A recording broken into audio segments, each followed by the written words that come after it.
Horrid Henry and the Mummy's Curse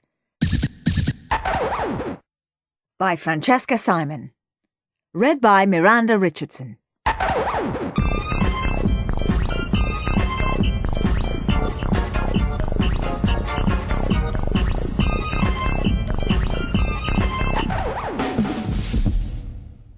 Horrid Henry's Hobby.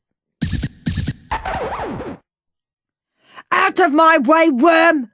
shrieked Horrid Henry, pushing past his younger brother, Perfect Peter, and dashing into the kitchen. "No!" screamed Perfect Peter. He scrambled after Henry and clutched his leg. "Get off me!" shouted Henry. He grabbed the unopened Sweet Tweet cereal box. "Na, na, na, na, na, I got it first!" Perfect Peter lunged for the Sweet Tweet box and snatched it from Henry. "But it's my turn!" "No, mine!" shrieked Henry. He ripped open the top and stuck his hand inside. "It's mine!" shrieked Peter. He ripped open the bottom. A small, wrapped toy fell to the floor. Henry and Peter both lunged for it. "Give me that!" yelled Henry. "But it's my turn to have it!" yelled Peter. "Stop being horrid, Henry!" shouted Mum. "Now give me that thing!" Henry and Peter both held on tight. "No!" screamed Henry and Peter. "It's my turn to have the toy!" Horrid Henry and Perfect Peter both collected gizmos from inside Sweet Tweet cereal boxes.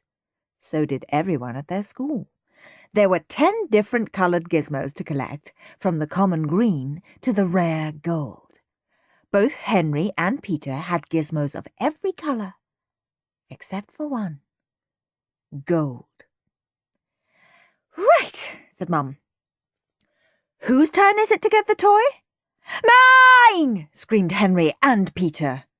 "He got the last one!" screeched Henry. "Remember, he opened the new box and got the blue gizmo."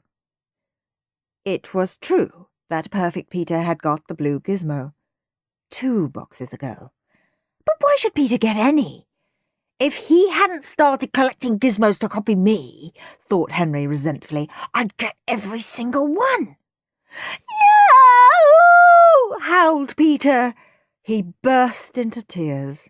"Henry opened the last box!" "Cry, baby," jeered Henry. "Stop it," said Peter. "Stop it," mimicked Henry. "Mum, Henry's teasing me," wailed Peter.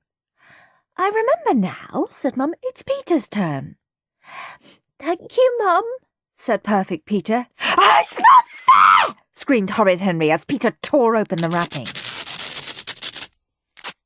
There was a gold gleam. "Oh, my goodness," gasped Peter. "A gold gizmo!" Horrid Henry felt as if he'd been punched in the stomach. He stared at the glorious, glowing, golden gizmo. "It's not fair!" howled Henry. "I want a gold gizmo!" "I'm sorry, Henry," said Mum. "It'll be your turn next." "But I want the gold one!" screamed Henry.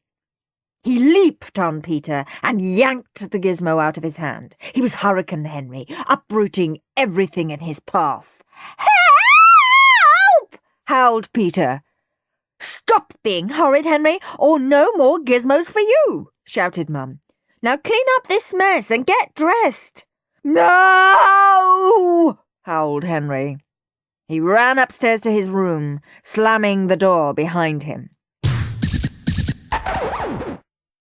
He had to have a gold gizmo. He simply had to. No one at school had a gold one. Henry could see himself now, the centre of attention. Everyone pushing and shoving just to get a look at his gold gizmo. Henry could charge 20p a peek. Everyone would want to see it and to hold it. Henry would be invited to every birthday party. Instead, Peter would be the star attraction. Henry gnashed his teeth just thinking about it. But how could he get one? You couldn't buy gizmos. You could only get them inside Sweet Tweet cereal boxes. Mum was so mean, she made Henry and Peter finish the old box before she'd buy a new one. Henry had eaten mountains of Sweet Tweet cereal to collect all his gizmos. All that hard work would be in vain, unless he got a gold one. He could, of course, steal Peter's, but Peter would be sure to notice, and Henry would be the chief suspect. He could swap. Yes, he would offer Peter 2 greens. That was generous. In fact, that was really generous. But Peter hated doing swaps. For some reason, he always thought Henry was trying to cheat him. And then, suddenly, Henry had a brilliant, spectacular idea. True, it did involve a little tiny, teensy-weensy bit of trickery, but Henry's cause was just. He'd been collecting gizmos far longer than Peter had. He deserved a gold one, and Peter didn't. "So, you got a gold gizmo," said Henry, popping into Peter's room. "I'm really sorry." Perfect Peter looked up from polishing his gizmos. "Why?" he said suspiciously. "Everyone wants a gold gizmo." Horrid Henry looked sadly at Perfect Peter. "Not anymore. They're very unlucky, you know. Every single person who's got one has died horribly." Perfect Peter stared at Henry, then at his golden gizmo. "That's not true, Henry." "Yes, it is." "No, it isn't." Horrid Henry walked slowly around Peter's room. Every so often, he made a little note in a notebook. "Marbles, check. 3 nights, check. Nature kit, nah. Coin collection, check." "What are you doing?" said Peter. "Just looking round your stuff to see what I want when you're gone." "Stop it," said Peter. "You just made that up about gold gizmos, didn't you?" "No," said Henry. "It's in all the newspapers. There was the boy out walking his dog who fell into a pit of molten lava. There was the girl who drowned in the loo. Oh, and then that poor boy who—" "I don't want to die," said Perfect Peter. He looked pale. "What am I going to do?" Henry paused. "There's nothing you can do. Once you've got it, you're sunk." Peter jumped up. "I'll throw it away." "That wouldn't work," said Henry. "You'd still be jinxed." "There's only one way out." "What?" said Perfect Peter. "If you give the gold away to someone brave enough to take it, then the jinx passes to them." "But no one will take it from me," wailed Peter. "Tell you what," said Henry. "I'll take the risk." "Are you sure?" said Peter. "Of course," said Horrid Henry. "You're my brother. You'd risk your life for me." "OK," said Peter. He handed Henry the gold gizmo. "Thank you, Henry. You're the best brother in the world." "I know," said Horrid Henry. He actually had his very own gold gizmo in his hand. It was his, fair and square. He couldn't wait to see Moody Margaret's face when he waved it in front of her. And Rudolph. He would be green with envy. Then Perfect Peter burst into tears and ran downstairs. "Mum!" he wailed. "Henry's going to die, and it's all my fault." "What?" screeched Mum. Uh-oh, thought Henry. He clutched his treasure. Mum stormed upstairs. She snatched the gold gizmo from Henry. "How could you be so horrid, Henry?" shouted Mum. "No TV for a week." "Poor Peter." "Now get ready. We're going shopping." "No!"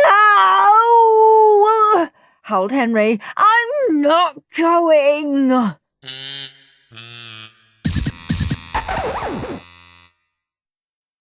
Horrid Henry scowled as he followed Mum up and down the aisles of the happy shopper. He'd crashed the cart into some people so Mum wouldn't let him push it. Then she caught him filling the cart with crisps and fizzy drinks and made him put them all back. What a horrible, rotten day this had turned out to be. "Yum, cabbage," said Perfect Peter. "Could we get some?" "Certainly," said Mum. "And beetroot, my favourite," said Peter. "Help yourself," said Mum. "I want sweets," screamed Henry. "No," said Mum. "I want doughnuts," screamed Henry. "No," screamed Mum. "There's nothing to eat here," shrieked Henry. "Stop being horrid, Henry," hissed Mum. "Everyone's looking." "I don't care." "Well, I do," said Mum. "Now make yourself useful. Go and get a box of sweet tweets." "All right," said Henry. Now was his chance to escape. Before Mum could stop him, he grabbed a cart and whizzed off. "Watch out for the racing driver!" squealed Henry. Shoppers scattered as he zoomed down the aisle and screeched to a halt in front of the cereal section. There were the sweet tweets. A huge pile of them in a display tower under a twinkling sign saying, "A free gizmo in every box. Collect them all." Henry reached for a box and put it in his cart. And then Horrid Henry stopped. What was the point of buying a whole box if it just contained another green gizmo? Henry didn't think he could bear it. "I'll just check what's inside," he thought. "Then, if it is a green one, I'll be prepared for the disappointment." Carefully, he opened the box and slipped his hand inside. Ah, there was the toy. He lifted it out and held it up to the light. Rats! A green gizmo, just what he'd feared. But wait, there was bound to be a child out there longing for a green gizmo to complete his collection, just as much as Henry was longing for a gold. Wouldn't it be selfish and horrid of Henry to take a green he didn't need, when it would make someone else so happy? "I'll just peek inside one more box," thought Horrid Henry, replacing the box he'd opened and reaching for another. Rip! He tore it open. Red. Thought Henry. Red is surplus to requirements. Rip! Another box opened. Blue. Rip! Rip! Rip! Green, green, blue. "I'll just try one more at the back," thought Henry. He stood on tiptoe and stretched as far as he could. His hand reached inside the box and grabbed hold of the toy. The tower wobbled. Crash! Horrid Henry sprawled on the ground. Henry was covered in sweet tweets. So was the floor. So were all the shoppers. "Help!" screamed the manager, skidding in the mess. "Whose horrid boy is this?" There was a very long silence. "Mine," whispered Mum. Horrid Henry sat in the kitchen, surrounded by boxes and boxes and boxes of sweet tweets. He'd be eating sweet tweets for breakfast, lunch and dinner for weeks. But it was worth it, thought Henry happily. Banned for life from the happy shopper, how wonderful! He uncurled his hand to enjoy again the glint of gold. Although he had noticed that Scrummy Yummies were offering a free Twizzle card in every box. Twizzle cards.